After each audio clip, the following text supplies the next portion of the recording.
Hola, este es el capítulo número 1 de la batalla contra la tentación.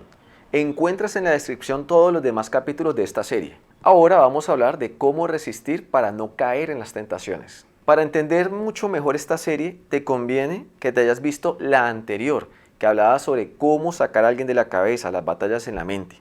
Pues es importante entender que toda esa autoridad que le hemos entregado a través de nuestra desobediencia a Satanás, ahora es que por eso Él a través de ella nos puede controlar, puede manipular, nos puede hacer cosas que se salen de nuestra capacidad para enfrentarlas, para lidiar con ellas, para poder soltar. Y por eso uno de los temas más importantes a entender es que el enemigo tiene la autoridad que nuestra desobediencia le haya entregado.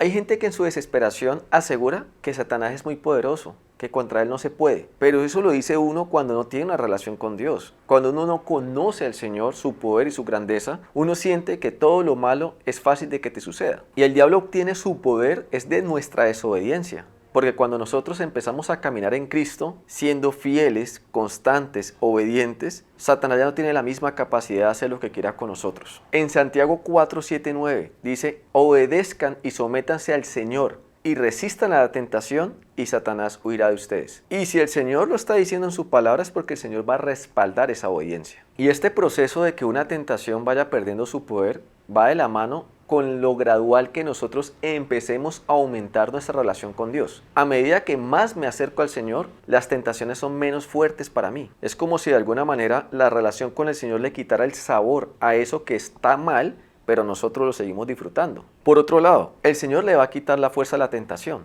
pero no las va a desaparecer. ¿Para qué? Porque funcionan también como un termómetro para uno darse cuenta qué tan frío está espiritualmente, qué tan lejos está de Dios. Y asimismo, si esa relación con el Señor es mediocre, es tibia, blanda, de esa misma manera las tentaciones se van a sentir de fuertes. Por eso siempre tenemos que revisar si nuestra relación con el Señor es de intimidad, en amor, por interés de conocerlo, o es por ritualidad, porque nos han enseñado a hacer esto y aquello y esperamos que eso produzca milagros. Recuerdo mucho un testimonio de un amigo que sufría de drogadicción, fumaba marihuana. Y el tipo le empezó a pedir a Dios que le quitara este vicio porque estaba destruyendo su matrimonio, la vida de sus hijos. Y resulta que cada vez que él se empezaba a enviciar, le daba una depresión, le daba unos ataques de que estaba haciendo algo malo, que no podía seguir haciéndolo. Y de donde estuviera, salía corriendo para su casa, llegaba, cogía la Biblia y se ponía a leerla. Obviamente en medio de la drogada que tenía, no podía interpretar lo que leía. Pero el espíritu empezó a alimentarse con eso. Y pues pidiéndole a Dios que le ayudara, y Dios que nos ayuda de maneras misteriosas, le dio una gripa que duró como 4 días en cama. Pero cuando se recuperó de esa gripa cayó en cuenta que en esos 4 días no había consumido droga. Entonces aprovechó ese impulso para pegarse más a Dios y superar este problema.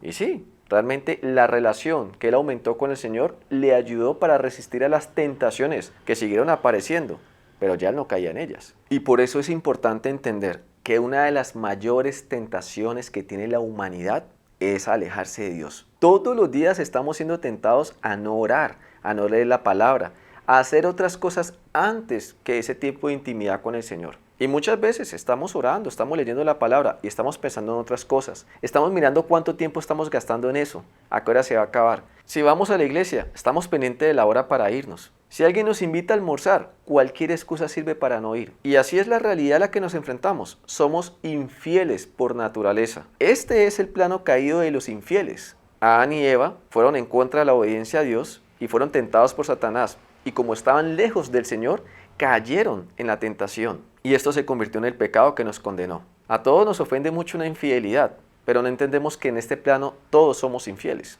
Por eso para resistir a una tentación sigue siendo el mismo concepto de evitar que el disco de los malos recuerdos se reproduzca, que es en el momento que yo me siento tentado o que los pensamientos negativos van a venir, yo debo ponerme cuanto antes a orar, alabanza, a leer la palabra. De lo inmediato que nosotros procedamos de esa manera, vamos a resistir a la tentación a pensar en lo incorrecto, a permitir que Satanás haga lo que quiera con nuestra mente y a llenarnos de mayor desmotivación, de mayor tragedia, de mayor angustia. Y sí, hay algunas tentaciones físicas que yo puedo evitar, digamos como de ir a tener relaciones sexuales con otra persona, como de pronto beber, de fumar, pero hay otras tentaciones a nivel matrimonial que son muy difíciles de resistir. Por ejemplo, en medio de la pelea, a gritar, a ofender, a decir cosas incoherentes, a tratar de arreglar el problema con ofensas y gritos, a las fuerzas, a las patadas. Todas esas tentaciones de tratar mal al otro están cuando tenemos ira.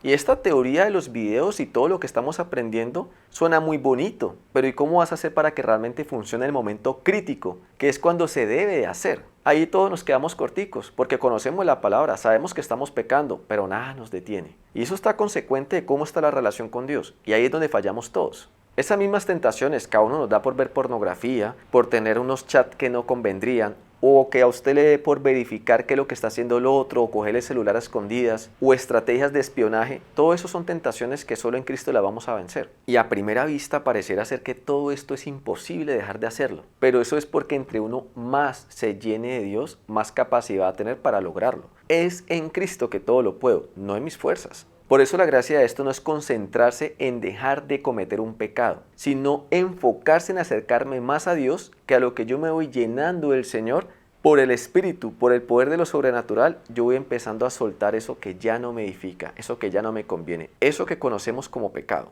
Y no se olvide de esta frase: si con la tentación llega la oración, usted va a encontrar liberación.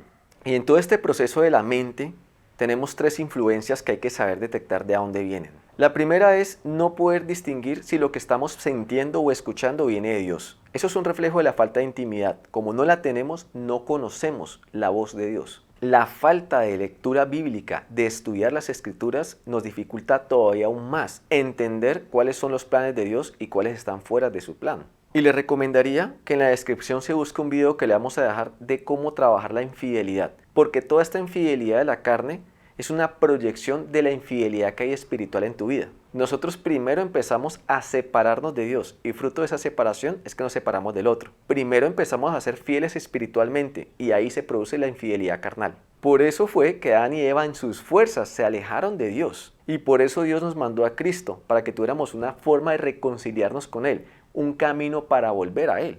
Pero para no alargar más este video, en el siguiente vamos a hablar de los influenciadores de la mente. En la descripción te encuentras el capítulo siguiente y el anterior. Por favor, que no te duela, dale compartir, me gusta o un comentario. Dios te bendiga.